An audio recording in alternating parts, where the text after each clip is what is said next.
We are excited to be at the James Lee Community Center tonight, celebrating the English Empowerment Center's annual recognition ceremony. Tonight we are recognizing some of our students of the year, as well as our volunteers of the year and our community partners of the year. We are blessed to serve over 2,000 students this year. Learning English is a survival skill. It is absolutely critical to be able to survive and thrive in this community. So by being able to offer English classes across the county, we are helping adults to make connections and to find ways to better participate in the community. When I'm in the classroom, it's a community.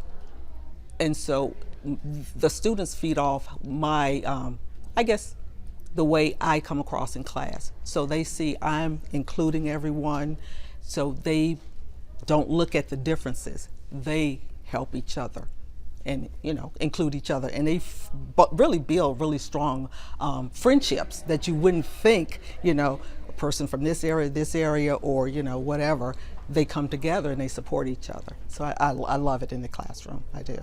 I think the English Empowerment Center is very fortunate to be working in the Fairfax County community. The number of other nonprofit organizations, government agencies, and people that are really excited and proud to work in this community to make it better for everyone makes it really a thrill for us to work here as well.